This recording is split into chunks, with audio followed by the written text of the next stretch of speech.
Hi, everyone. We're just waiting for a minute. I'm about to start.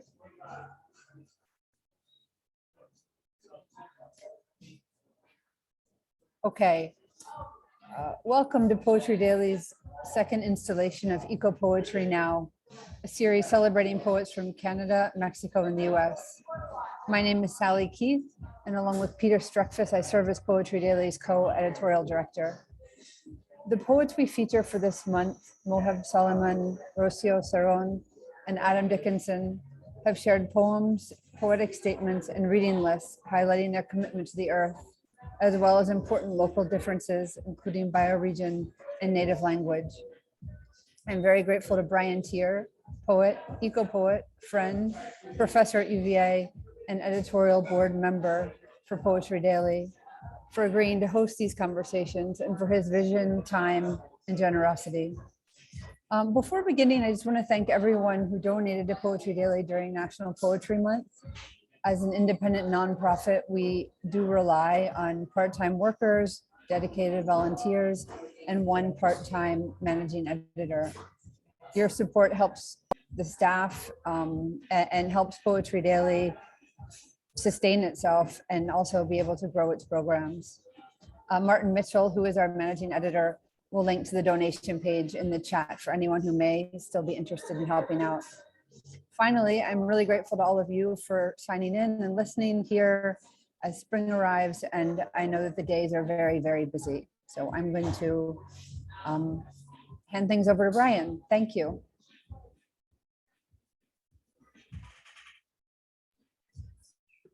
Hello, everyone. Happy Thursday, which seems like kind of a random day to celebrate, but I'm feeling very celebratory because I'm lucky to be here with all of you.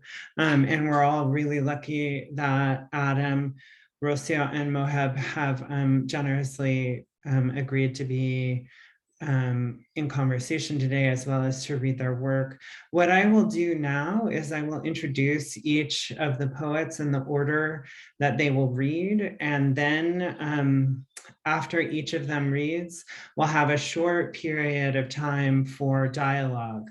I have prepared a few questions to get us started, but I want to invite all of you, dear audience, to enter any questions that you might have in the Q&A. These are three super amazing, very intelligent, multimedia, multidimensional thinking poets. So there will be no lack of provocative and smart things to be said and to hear. So before we get started with the readings, I will just introduce them.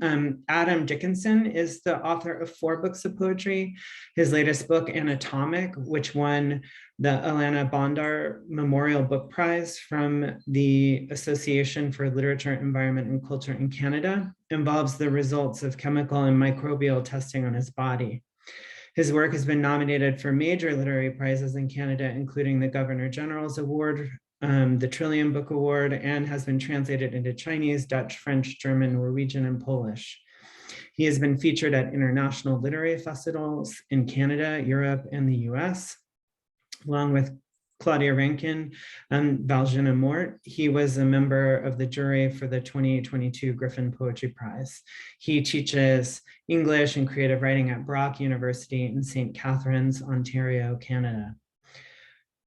Next, we'll hear from poet and multimedia artist Rocío Cerón, who is based in Mexico City. Her work transits between artistic languages, poetry, music, body, and image, creating transmedia pieces.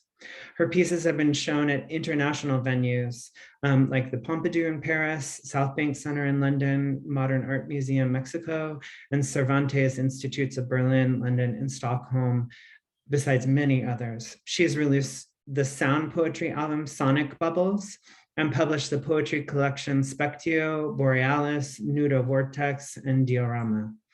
This last title, Diorama, was translated by Anna Rosenzweig and won the Best Translated Book Award awarded by the University of Rochester.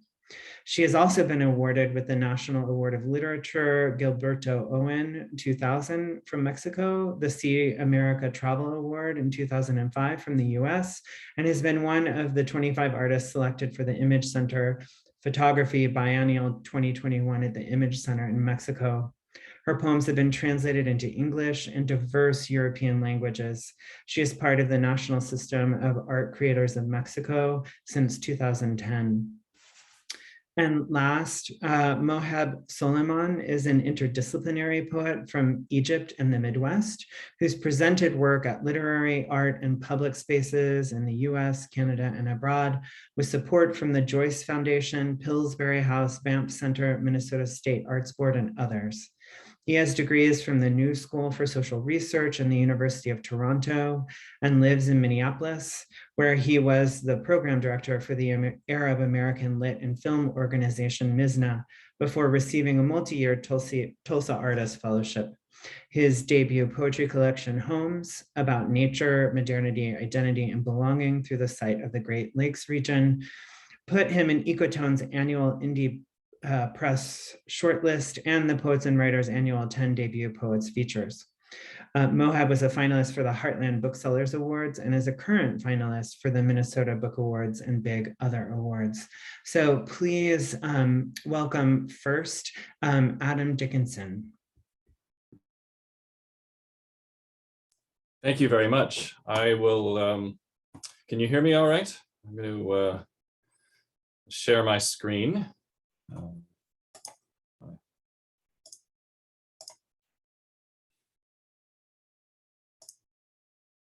Okay. Well, thank you. It's an honor to participate in this. I'll share some work for you from a piece that was published on the Poetry Daily website, and I want to contextualize a little bit what I do. I want to think of writing in a more expanded way, a way that includes the more than human world of microbes, chemicals, hormones, and other forms of messaging and signaling that surround us in often invisible ways. I'm interested in how the planetary metabolism of circulating industrial activity and money can be read in the local metabolism of our bodies, our circulating bodily fluids. So,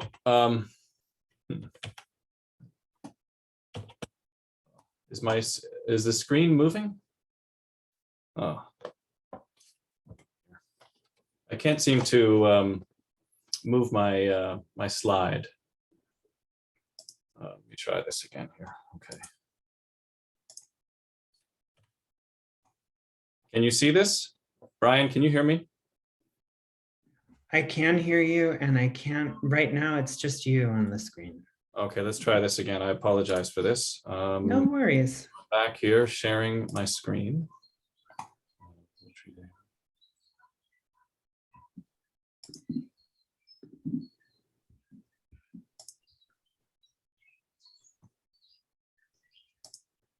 Your screen is up. Okay, can you see? I think it's working now. Okay, Great. All right. So my book Anatomic responds to chemical and microbial tests that I conducted on my body. So I looked into my blood, my urine, and my poop, and I saw the Anthropocene staring back in the form of persistent organic pollutants and shifted microbial communities reflective of a modern industrialized diet. And so my goal was to write about and with what I found. So to write this book, I conducted biomonitoring and microbiome testing to look at the way the outside writes the inside in both necessary ways in terms of bacteria. For example, 95% of the body's production of the essential neurotransmitter serotonin is made by gut bacteria. And serotonin is necessary for regulating our moods and personality. So we've outsourced, in a sense, the maintenance of our humanness, our moods, to these non-human organisms, which is quite fascinating to me. And bacteria play other roles in regulating the immune system and other physiological development. So the outside writes the inside in necessary ways in the context of evolutionary history, but also in toxic ways in the context of chemical pollution, and hence the toxicological tests that I did. So I tested myself for these chemicals. Here's a list of them. There's insecticides and pesticides, there's flame retardants in there, there's phthalates and bisphenol A from plastics, 31 heavy metals as well. So these chemicals are widely present in the environment and believed to exist in most humans to varying degrees. So what is in me is in you too, which is really the point of the book. Moreover, in addition to testing various areas of my body for bacteria, so my hands, genitals, ear, nose, and mouth, I sequenced my microbiome with the help of researchers at several universities. So I helped them with their research and they were helping me with mine. I can talk more about my collaboration with scientists afterwards. But by focusing on the outside that is inside, my hope is to draw attention with this work to the coextensive and interactive nature of the body with its environment and the consequent implications for linking the human to the non-human and the personal to the global in environmental ethics. While I am acutely aware of the way my body is necessarily marked by certain demographic privileges, I'm also interested in the strange democratizing power of this form of pollution and biological colonization. The chemical and microbial signatures may be different for distinct communities of people, but the chemicals and microbes are in us all. It took me approximately 7 years from start to finish to complete the book. I explore some of the effects that this project had on my physical and mental health. It really did change my life, and I'll read you some examples. You'll see some images here that floating by. These are images of my blood and urine and hair. I wanted to look at the excretory pathways that some of these chemicals take from my body. I think of this as a form of metabolic landscape photography. But the poem that I'll read, that I'll start with, Agents Orange, Yellow, and Red, is from Anatomic, and it was written in response to discovering the dioxin 2378 tetrachlorodibenzodioxin in my blood. And this is the poem that's featured on the Poetry Daily site. Dioxins are a class of persistent organic pollutants, which means they're not easily broken down in the environment. And as a result, they biomagnify through the food chain. And there's a good chance that anyone watching or listening right now has measurable amounts in their own blood. Dioxins have an interesting industrial, cultural, and political history. This particular one, for example, is a byproduct of industrial processes such as the chlorine bleaching of pulp and paper. It was also produced in the manufacture of some herbicides, including famously Agent Orange, which was used as a defoliant in the Vietnam War and led to a legacy of health problems. This chemical is also believed to be the poison covertly administered in the attempted assassination of Viktor Yushchenko in 2004 during the Orange Revolution in Ukraine, an anti-corruption and anti-cronyism movement against Russian influence at the time. Now, dioxins are toxic, they are carcinogenic, they interfere in various ways with the endocrine system, the system of hormonal communication in our bodies. My poem responds to dioxin in part by reflecting on the complex history of the chemical, as well as my own potential exposure history. I spent a significant portion of my life living and traveling in central and northern Ontario, Canada, never far from pulp mills and their distinctive sulfurous smell and insidious environmental footprint. Each of the poems in Anatomic, or most of them, have epigraphs that indicate the particular level of a chemical in my blood or urine, or else the presence of a microbe on or in my body. So this is Agents Orange, Yellow, and Red in response to 2378 tetrachlorodibenzodioxin. My serum level is 1.304348 picograms per gram lipid. You were either for chlorine or for the plague. Right now is the cleanest we have ever been, and for this you must love aerial defoliants or you love communism. Under the bandage of this one industry town closing ranks around staples of forestry and fish, the wound is wide-eyed and headstrong. Through the clearing, freshwater carp blink past the graves of missionaries who introduced them to the New World.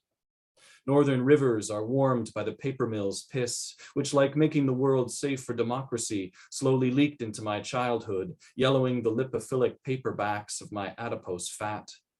You are for pulp or for poverty. You respect a constitution or you stare at the ground lost in bankruptcies for herring gull beaks or blurred embryos in cormorant colonies. Every erected media platform reduces the problem of war to a problem of tint. During the Orange Revolution, Viktor Yushchenko was poisoned by government agents who haywired his food with dioxin. His face flared into pages of acne. You were either for the red or the white blood cells, for the tops of trees or the bottoms. The tension between the individual and the larger crowd is one of the primary tensions of this book, Anatomic. Both hormones as well as microbes behave according to a kind of quorum sensing. Are there ways in which our chemically and microbially crowded bodies might be seen as an opportunity to write about and against the prevailing political pressures that have generated such metabolic interventions? I can see Monsanto written into my blood as I read the results of my PCB tests. What gives a company the right to effectively edit our bodies without our consent? What happens when this writing is made legible? My interest in thinking crowds through hormonal cascades has emerged from an interest in these questions. And there's a long poem in sections called Hormone that runs through the book. It is, among other things, a meditation on crowds as I came to discover my body crowded with chemicals and microbes. It borrows from and makes references to texts about crowds and crowd theory. Now, I've also been working with disruption and interruption in the context of crowds and bacteria colonies. So I cultured some bacteria that I swabbed from my body on some texts in order to generate this disruptive crowded writing. So this piece is a quotation from Cortez's second letter to Charles V upon meeting Montezuma in Mexico on the 8th of November, 1519, and is colonized with bacteria that I swabbed from money and from my hands after touching money. The crowd of microbes, the results of the interaction between bodies and systems of exploitation and exchange, have been invited to participate in the creation of this erasure text. And these images are in the book. There's some color images. There's quite a few of them actually in the book. So as the biologist Scott F. Gilbert points out, birth is not the birth of a so-called individual. Birth is the continuation of the holobiont community. The holobiont being the organism plus its persistent community of symbiont microbes. So with that in mind, the next poem that I'll read here is written in response to a microbe I acquired very early in my life. And I should also mention that this poem makes reference to the Voyager space probes and the golden records that were sent into outer space containing sounds and images portraying for any potential intelligent extraterrestrial beings the diversity of life and culture on Earth. So this poem is called Galactic Acid, and it's written in response to Lactobacillus acidophilus. For the first 2 years of my life, my mother's vaginal flora lived in my stomach.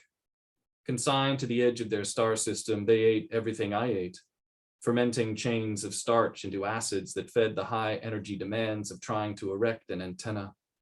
The flora flexed for deep space, convinced they weren't alone. They transmitted their contractions and hoped to reach aliens before the terrible facsimiles of the 1970s, humans drawn without sex organs and burdened by messages whose content had become instructions for reading. Set amidst this mucosa, a gram-stained parabolic reflector waited for word from newcomers. We're a lot alike, my mother and I.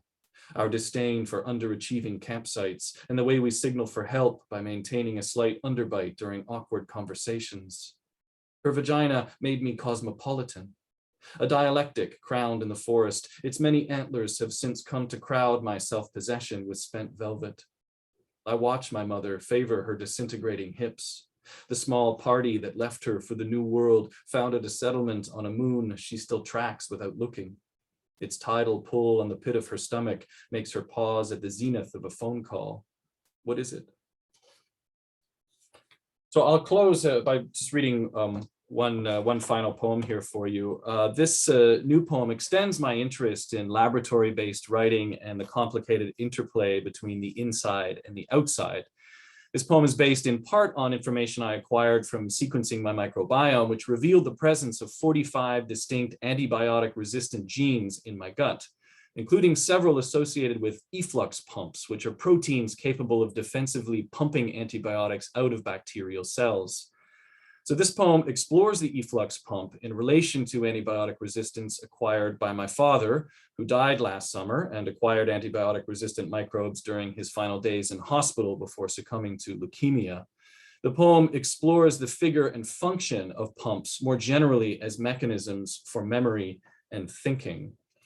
So this poem is called "A Pump is the Dream of Starting Over." You might have died, but not here and not here. The water pump summons the well with rheumatic recollection. I move pictures from our trip to the Arctic into a waterproof box, the two of us in raincoats, our wrists taped to keep black flies from siphoning blood while we carried canoes across tundra through swarms bloated with pricked mammalian veins, clouds of transfused units fur-born above us, foreshadowing the drip bags of your late-stage leukemia. What has happened can unhappen, declares the sump pump, moving the thunderstorm from the cellular efflorescence of our cellar. My microbes pump methane from the starches of bananas. I have antibiotic-resistant genes in my gut, guarding plans for an efflux pump, expelling medicant diplomats from cytoplasmic intelligence. When your hospital-acquired resistance was strengthening, they switched classes to avoid the moles plaguing your legs with starred rivers. To prime a pump, you must inflict it with a small sample of the flood. Your ashes are stacked in a jar. Every night, a dream pumps a trail of embers into the stove behind my eyes. Thank you.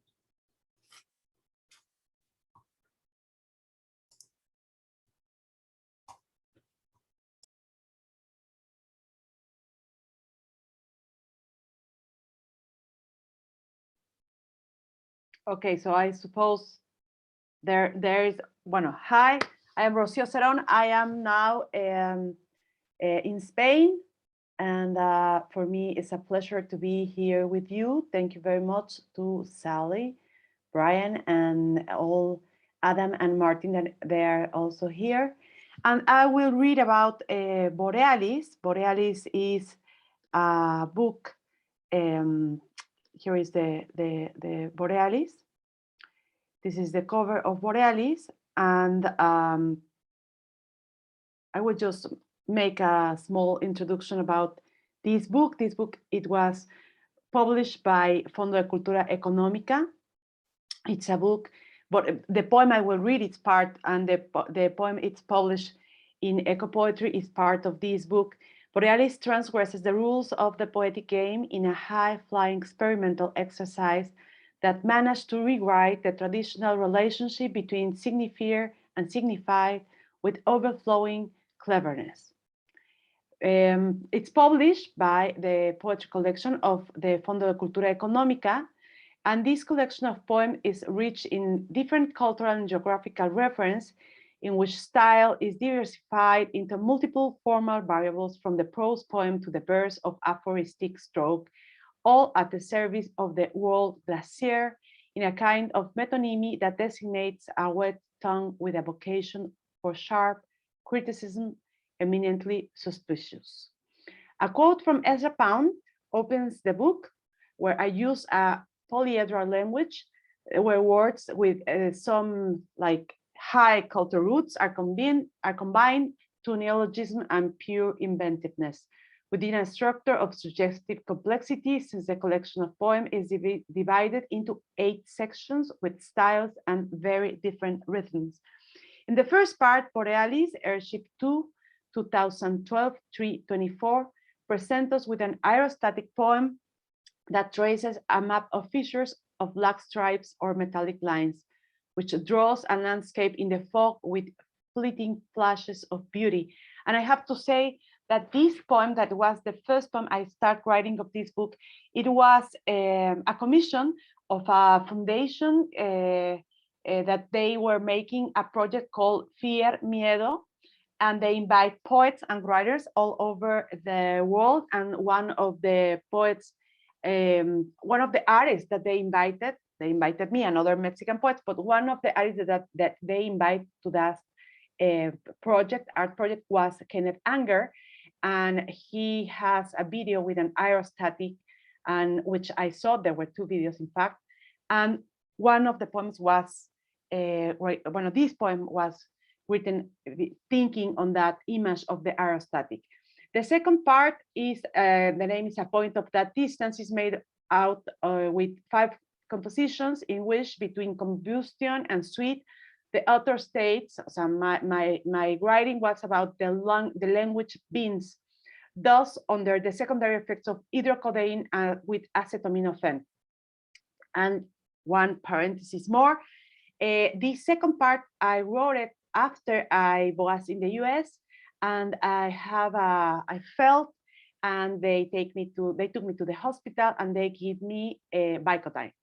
So at that time it wasn't forbidden, and so I was in a lot of pain. And then when I have this hydrocodone with acetaminophen, it was like I was absolutely relaxed with that. And this kind of idea of being in suspension and being in a suspended way of looking and standing, no, it was important for the book. The third section here is a part where there are visual poems, which I'm going to put it after these words. Their heel, the fist, the elbow, they're superimposed on maps, actually with some freehand sketch sinuous lines of the Icelandic coast, because Borealis, it's also all the book, it's about also the Icelandic coast, but it's more like an internal coast, no? Points of cities and glaciers between migratory birds and people who walk, point, or observe are in these kind of cartographies. In the fourth part, which I'm going to read, is a kind of song in the middle of a route, where also it's about someone that they are in a surgery, and what happens when you are in this surgery, and what happens when you are out of like the real world. And in the fifth part, I have an epigraph of René Char, the French poet, and it's about how to enter the Vatnajökull glacier and survive with the breath of a comet in your mouth. Here I took 5 different compositions with a critical and social tone to the articulated birth of language. Now I try to address and rewrite a world dominated by glacial language, in which the terms sleet, flake, snowfall, silence, and the initial bubble, because under the language there is a prison. And the representación de luz por el lodo, also there are 12 short poems in prose form, which I start writing about the death, stones, and pain, and also as a static memory and aerostatic also space, where you can change and you can make an invention of flying to another part, to another journey, against the natural things that always go in this world, that is war or social discrimination, etc. And Coda is the last part of the book, is the culmination of an enigmatic and interdisciplinary collection of poems that I wrote, trying to stimulate the seasoned reader and by the paradoxical associations of words and winter vocabulary that adapts to the topic of its addresses. In short, an orchestrated soundscape to avoid the vertigo of the void. And I want to read it and show to you some of the image. If you have a question, let me know after. And I'm going to show you this.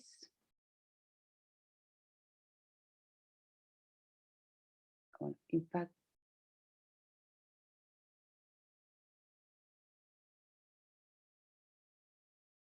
okay.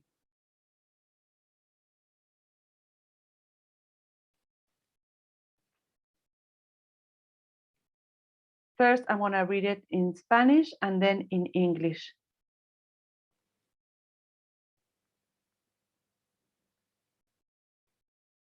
Evnistoku. Canto a mitad de ruta con rostro cubierto de tizne y légamo. Fisura, lo expansivo desde lo nuclear, capullo, vuelo y torcedura. Al término, un golpe y otro, pisadas, constelación de huellas sobre al interior. No cejes, del piso de lava petrificada surgirá la selva.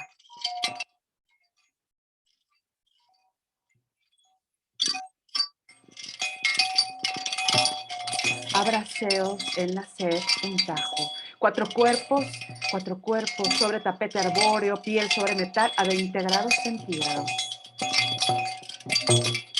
Jala el brazo del hombre. Campo de trigo junto a pastizales. Jala el brazo derecho del hombre. Drenaje, caída, pozo, pisadas. Cuerpo mutable. Encima visión de los rectángulos. Rojos, el sistema de formas es devastadoramente cadmio. El humo corresponde al primer episodio. Golpe, trigal, bocado perfecto. Jala el cabello del hombre, celebración de mañanas plomizas. Una manzana al día mantiene dejado al médico. No comer cerdo, no comer carne, no comer lácteos, no comer alimentos procesados, no comer maíz transgénico, no comer. Lo expansivo desde el grumo, sutura de la herida, responso de sangre, cuerpo aquietado, por donde mano. Pisadas. Detenerse en el abrevadero. Luz líquida. Jala el tumor de la tráquea de este hombre que arde. Campo de lavanda, dientes de león en vuelo, entre guijarros de piel, pronuncia el viento un salmo. Volverán las noches de sol negro, entonces llamarse locura será solo andar lentamente entre estrellas. Pisadas, fisura, brote de voz y aguja, materias y tejas, de casa al piso. Esa flor, esa hierba, esos pliegues fugaces de piel.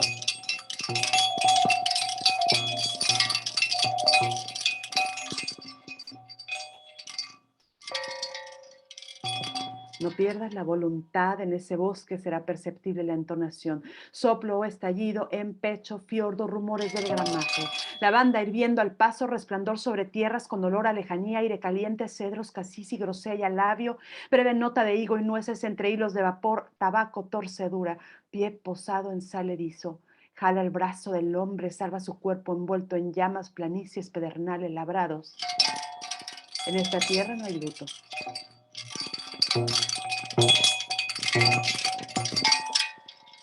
Devenir de aves, redondez en el fruto. Borde de astro en cuchillo que yende sobre garganta, sangre, borbotón de hierro, lípidos, manto para vivir de nuevo. Permanece garúa, permanece manantial, aguacero, pozo, permanece huella, drenaje, sacrificio, permanece arena, montañas, geyser, dorsal mesoatlántica, permanece garúa, manantial, aguacero, pozo, permanece huella, drenaje, sacrificio, permanece arena, montaña, geyser, dorsal mesoatlántica, permanece gracia y violencia, permanece. Permanece, jala el hombre, jala el brazo del hombre, salva su cuerpo envuelto en llamas, salva, salva, no pierda la voluntad en ese bosque será perceptible la entonación, en ese jala el tumor de la tráquea de este hombre que arde, jala el tumor de la tráquea, permanece garúa, permanece manantial, aguacero, pozo, permanece huella, drenaje, sacrificio, permanece arena, montañas, geyser, dorsal mesoatlántica, permanece gracia y violencia, permanece.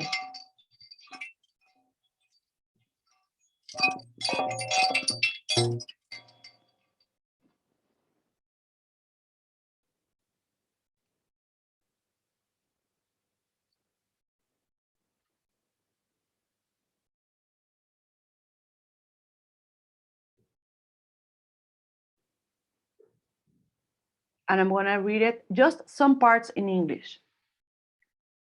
Ebnistoku, a song at mid-journey with a sooty, mud-splattered face.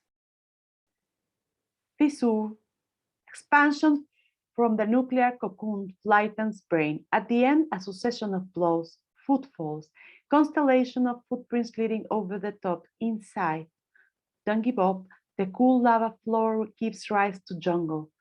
Flailing arms, thirst, a slash, 4 bodies laid on forest carpet, skin laid on metal at 20 degrees Celsius.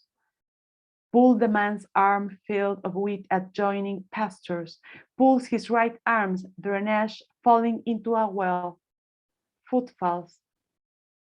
Mutable body above a vision of rectangles. Red. The system of shapes is devastatingly cadmium.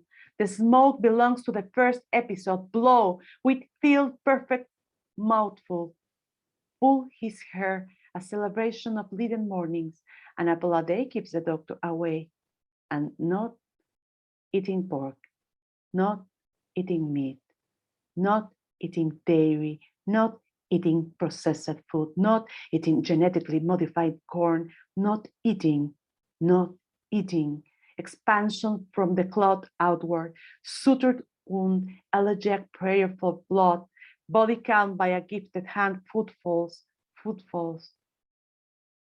fissure as broad of speech and needle material and roofing tiles on the floor, that flower, that grass, those fleeting folds of skin. Foot set on the overhang, pull the man's arm, save his body enveloping flames, plains engraved flint. In this land, no one mourns a transformation of birth, roundness in a fruit, starry knife edge, for slitting a throat, blood, sport of iron, lipids, a cloak one wears to return to life.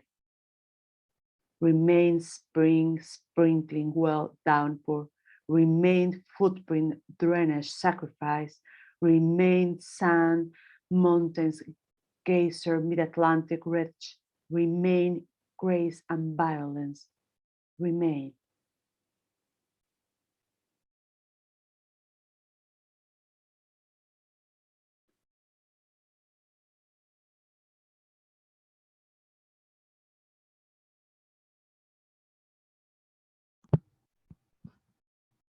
It must be my turn. I see myself giant on the screen.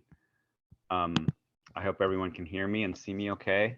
And thank you for everyone who's tuning in, and Rocío and Adam. I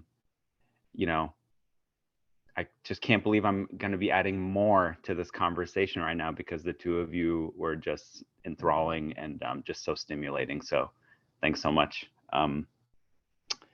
So yeah, I'm here to share with you a bit of this book I've been working on forever. It's my debut book of poems. It's called Homes. This is it right here. And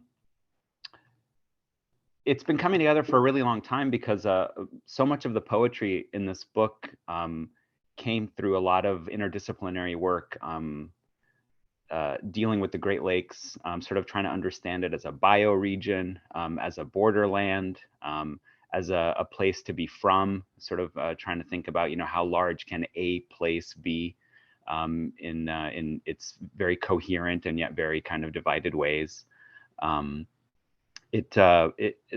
work sort of has taken on a lot of different forms, a performance poetry project, some installation and site-specific installation work. But throughout, the writing was always the heart, and at some point along the line, I just felt like I would really like to see these pieces live together independently of me, constantly animating them, and sort of having to put a circus around them, kind of, sometimes it felt like.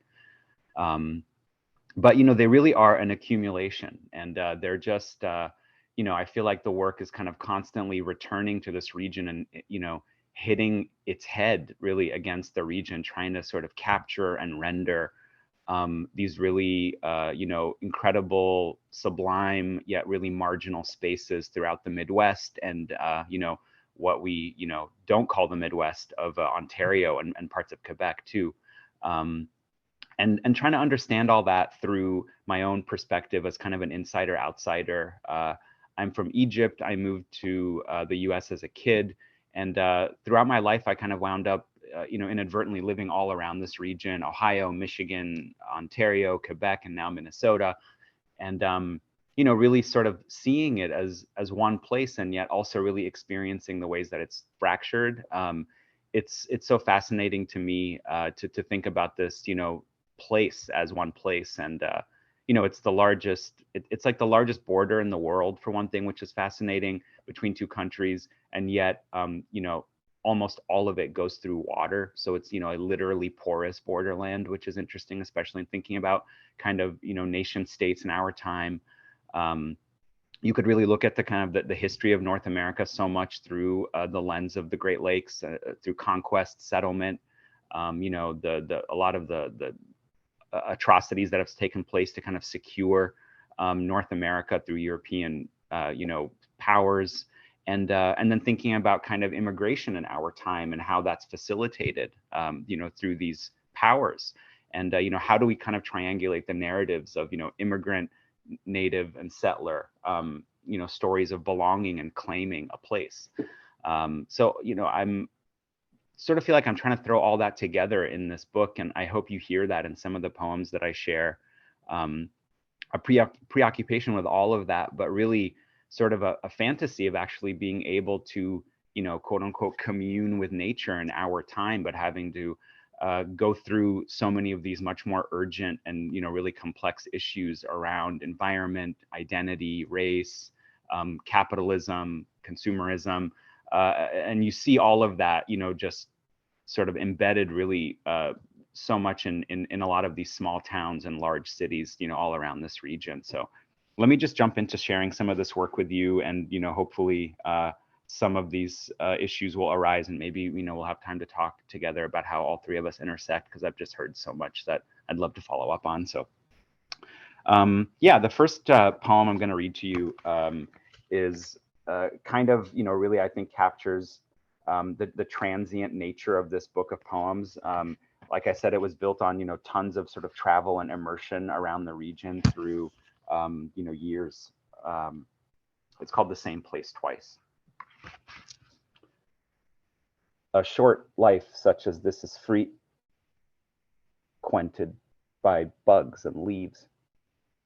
This is a sweet little life, one on the wrong side of the tracks from strife, where wildlife is fixed, where the wildlife is a fix of a strange light, bright but gray like today's, bright but gray like today is. How's it fare? How's it fare? Weather only holds me together. I don't know these streets. I don't know these streets. I always see this park. I always see this park. I don't know this part of me. Is there love? A love that is unhuman. That's what we'll have some of. The next poem I'd like to read to you is called In Ontario but Far from Superior, or These Missed Parts. You do not arrive. The place arrives. You are alive. We are alive. Wait on the risers by the shoreline. The place arrives. Places arrive, and start the fires where there is any shot at life. Lake of the clouds in a boat bow, finding Superior through the carp's mouth. Porcupine mountains in a ship's stern. See me now. See me now. Set to burn their hemlocks and maples. Madeline Island swimming into red cliffs since before reservations. Tom's burned down cafe treading water. I am alive. I am alive. Serves as fodder for annexed places. Sault Ste. Marie twins test boundaries crossing the rapids of the St. Mary's. Locks knee deep in the terrain and name. Come to me. Come to me. Fan the flames of their emigrations. The place arrives. Places arrive. Fabled excess of the sum of parts. Collect and gather, not discrete, no idea, not as creatures, ghosts, the weather, a cordless power. It is not alive. They are not alive. A clap, reversed, Big Bang land. Bound down boardwalks like fire escapes.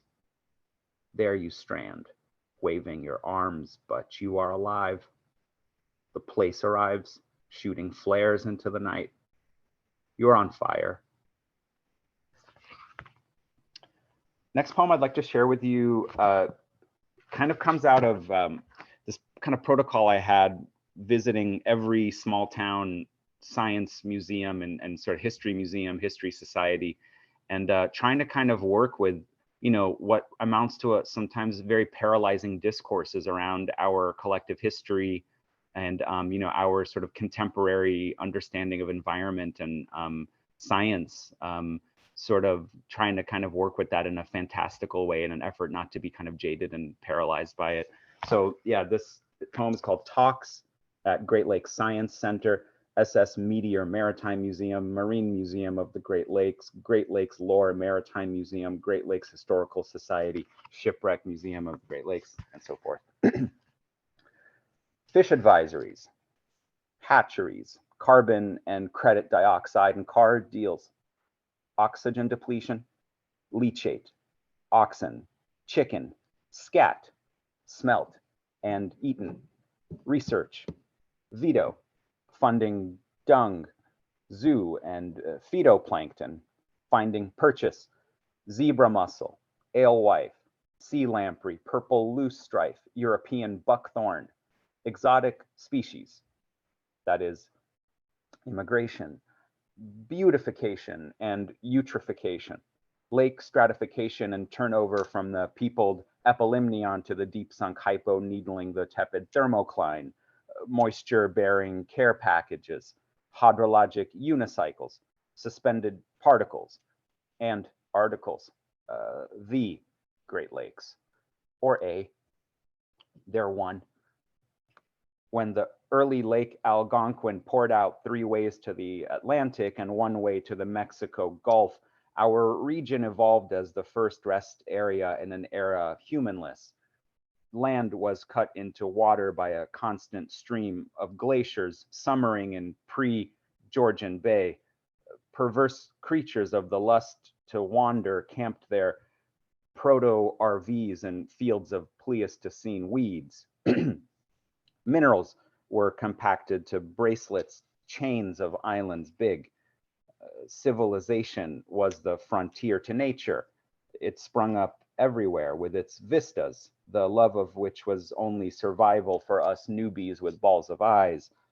Pre-Americans vying with no British for ascendancy of Frenchless and non-native held lands. Not even algae was invasive, but it was nonetheless languorous chaos in the wilderness, and skin did grow thick on the teeth, and by it time stoically passed. Language was impossible, vowels confused with consonants. Water and continent were one. Consonants and continents with water and vowels. Everywhere was a sort of water Pangea, a lake somehow floating invisibly in a sea. 2 Pangeas. Impossible. Like your eyes say. 2 Pangeas. Deafening blue, jagged green flake at heart. Black iris folding out the dark. First life. Life is too impossible. A touch away from your face, and it's as if I get a look at life from space. You see for yourself. See for me. The world is two, land and water, shallow and possible. I wait and wait and wait and wait and wait and wait and wait and wait and wait and wait and wait and wait and wait. So the next poem I'd like to read you is another kind of longer one, dealing a bit more autobiographically, I guess, with some of those issues around, identity and belonging in the region. It's called Dogged Majestic Manitoulin Notes instead of Thank You Note. Free samples of cigarettes. Now, that's the American spirit. So many impoverished states of being free and having choice. Smoking at a gas station. Indian country smokes. We took a couple Sagos. My host bought a carton of putters. I gifted him a lighter. Now that's the Canadian spirit. The province of brotherly love hanging smoggily over other provinces of affiliation. We didn't have anything in common. Theater, split ends, stretch marks, Pearl Jam. we'd rather be with an animal. But we were raced together at the neck, two-headed, brown, cowed, yet unseated. No man is a reserve and no one is illegal. Don't totally believe it, because I grew up bent so hard on being legal. But there were some at our Coptic church who came in through the back door or the window. It's hard for some to grasp, Christians that are Arab. Not that I believe, but I can appreciate embracing the country through a window. He drove me all around the land, the bays, pulled the curtain on his family. They laughed. The best Indian pizza, Debaj Art Center, his church. I still can't understand it. Catholic Anishinaabe. The roofless ruin by its side, the site of a Crystal Shawanda country music video, and his troops' plays and his monologues. He told me about a pack of deer one morning swimming across the bay. Bad fishing turned good hunting, using oars to knock them dead. Rope around the heads. Takes a long, slow drag. Gives me a taste of his new song. All I remember is our half brothers, we half love you, is all I needed to hear. A stranger in a strange land is in a way home. I think that Bible line ought to go. Yes, I am a native, Arab, American. I welcome these indigenous cats, all French dogs and British pigs and all off-color offspring to this special place of eternal circling that I claim as my territory, and I place this claim right in with everyone else's offensive. I hand over fist, feed my left foot to my own big mouth to call this transient settlement. I'm not proud. I accept all food and beverages and medicine, fresh and sweet, grass and water, sage and cedar, sacred and cheap tobacco he gifted me when I left, and I put the box in the dashboard and went back looking for the 200 count unbranded. You get zipped in a plastic bag.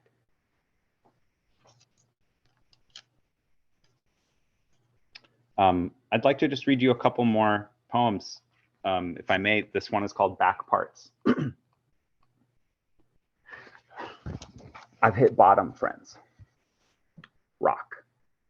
To you, your Mediterranean interred sea where I am from.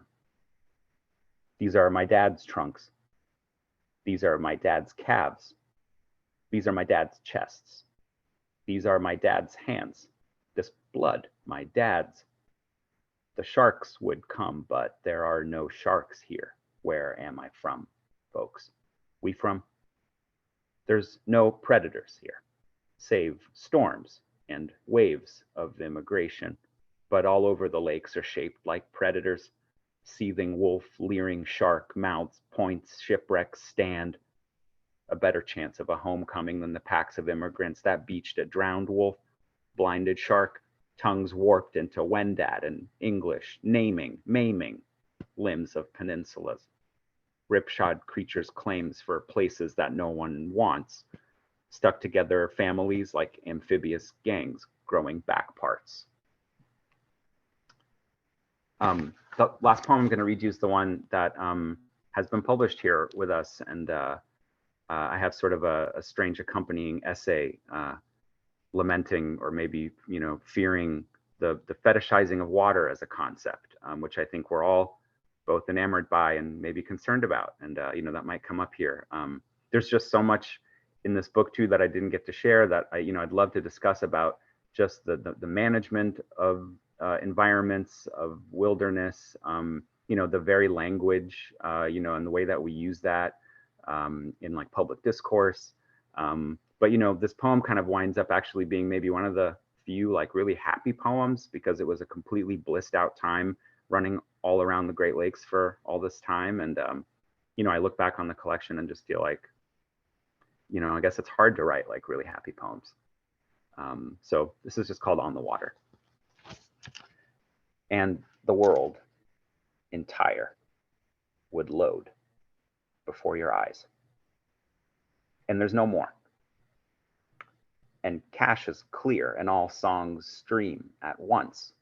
The sound delayed, avatars retired, and all seasons complete at once. With the earth tilted on its axis no more. The weekend's lightning, languorous arms stretched after lunch. You can't take more. And the robes are soaked. Why, they can't absorb another drop. And what's more, washes over unimpeded now. And there's more. The morning after all justice meted out, all grudges would be lost in the cloud, and power would go out, and all leisure would be more radical then, and the fight would go out of you with the world at your fingertips, guiding your hand to the ends of luxury. It doesn't get any better than this. There's more of the same, and who could want more? Thank you.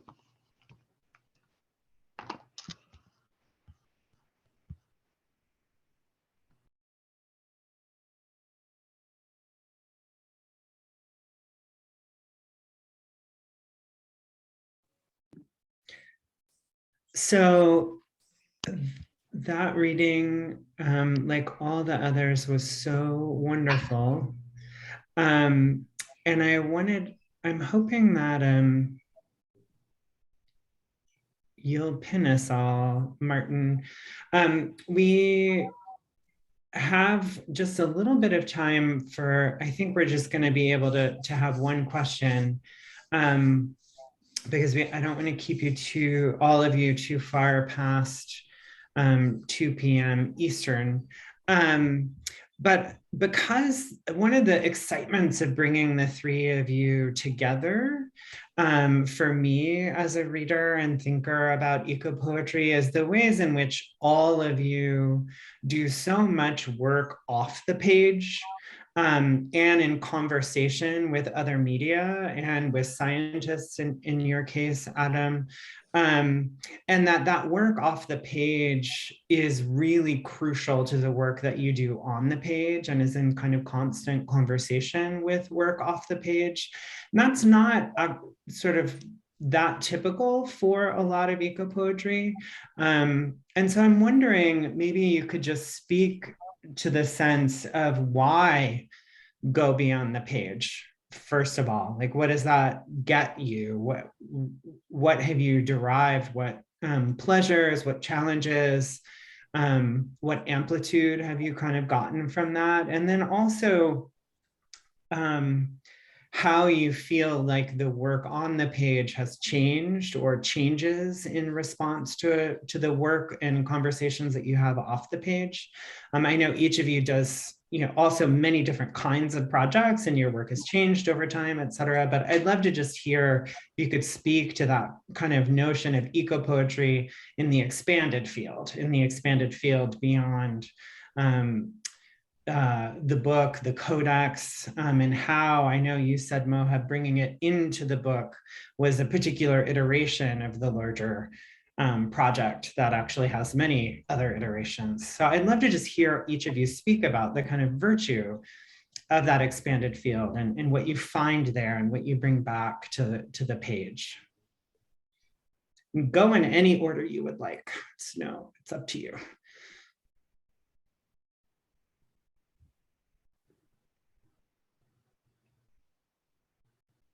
Okay, I can jump in here. For me, it's about, my work is really about trying to make visible or legible the kind of inscrutable writing that I see happening around my culture, my society, my environment, in the context of, thinking about the Anthropocene as a historical event and moment.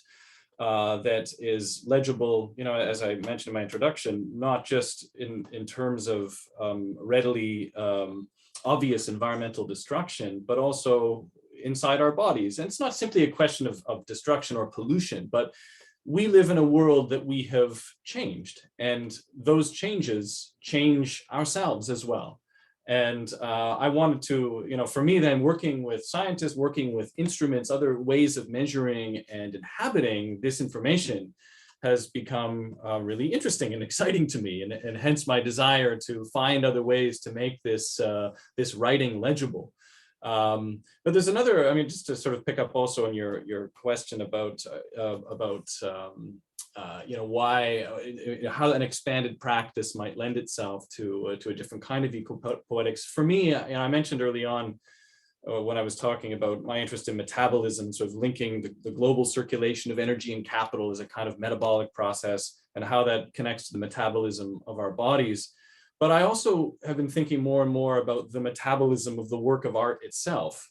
In part, it's really what my work is interested in this, not only in terms of making legible, again, this chemical pollution or these microbial inflections when it comes to the endocrine system and the metabolic work of a body, but also the production of the poem. As I work more and more with scientists and laboratories, I've been thinking about that as a kind of metabolic process. There's I've found all kinds of interesting ways of collaborating with scientists, and this for me is a sort of endlessly fascinating horizon that I keep sort of moving down, or moving with, I suppose. I'm doing some work right now with a microbiologist where she is allowing me to use her equipment, and she has a technology that facilitates the sort of creation of a robotic stomach. And so I'm putting my own gut microbes in this robotic stomach to create a kind of proxy me, like another me, so I can perform experiments on myself without actually having to do experiments on me. And so I'm doing some work with microplastics and trying to see if I can bio-augment my own gut with a species of worm that's been known to degrade microplastics, to see if this will have any effect. This is sort of speculative. It actually is kind of a legitimate science experiment, but it's an art project from my perspective. I want to develop potentially a little pill that one might take made of these worms. But I'm doing other things with antibiotics as well, to see what kinds of landscapes emerge when we apply different sorts of antibiotics to the body. And I'm also working with, I'm doing a project right now on with my father's ashes, where I'm actually putting those inside the gut microbe, inside me, to see what kind of a message, what kind of shift in the microbial community might emerge, in order to read that as a kind of message from my dad. Thinking about the senses, my work has been moving a lot towards the senses and seeing the Anthropocene as a sensory experience. But the gut, the feeling in the gut that we have about truth, about understanding, what happens if you take that literally, and to see the kinds of microbial shifts that might happen as a result of something like that is a way of reading a message from the beyond. So anyway, this work with scientists for me just proliferates on and on and on as I think about metabolism of the planet, but also the metabolism of the work of art itself. I was thinking about what different territories we move, each of us that we are here. And I was thinking with your question that the page for me is just one more territory. It's one of a lot of territories which I usually work with language and poetry, because I think the language expands, in my case, in a sound poetics that questions space and time, and the relationship of space, time, and the poem. I think for me, the poem goes out from the page and also comes to the page, because as you told, the expanded field of poetry and transmedia is very open in ecopoetry and in other kind of poetries and projects. And I believe that science and nature, as well as social process, are also part of my artistic gaze. And in fact, I have a project that questions mental image and the concept of evoked potentials to create a different kind of performative pieces and poetic action pieces that they are turning these video poems, that they're in fact an artistic research of the image on the image in the image, and the sonority that results from this kind of cuestionamientos of artistic researching. And I think science, technology, language, sound, and visual art also are in a form, something that it's working, coming and going out of the field of the page, no? And I think my work is all around that territories, because the page is, as I said, one of the multiple territories where I think the three of us were working, in different kind of territories. I know we're over time. I'll just say a couple real quick things. I mean, I'm just so thrilled, Adam, to see the level of work that you're doing with, non-arts spaces. And, that is just proliferating in our time. I mean, you see, universities and science museums and all kinds of spaces having writing residencies. And that's so important as like environmental discourse and data become really urgent things for the public to consume. So the arts can really step into that. So that's really fascinating to see just how you're working with that. That's really cool. And then the other thing I just was going to say is, Rocío, your essay that you published was about language. And, for me, to get back to your question, Brian, we're sort of needing to always remember how to actually, experience the non-human living world in an embodied way, where language is kind of the limit. We're always going to language to understand life, but also there's so much need to kind of tune into life in a way that isn't through language and through embodiment. And so it's an interesting tension that for me constantly sort of throws me back out away from sitting down and writing about it and thinking of language and writing as like an excess to life, as we experience it. So anyway, I'll just, thank you. All of you are so amazing and so inspiring, and the three of you together are like a synergy that I hope to see again. I loved having your work in conversation, both on Poetry Daily, but especially here, and to hear the work in your voices also in that embodied way actually really shifts. Like Mohab, hearing those poems was utterly different than how I read them on the page. And that was really lovely to kind of get a totally different inflection, just part of the joys of having y'all here. I am gonna release our audience into this spring day, and also release all of you back into your lives. But again, I want to thank you for your generosity in sharing your work with us, and also sharing your time today, or in your case, Rocío, tonight.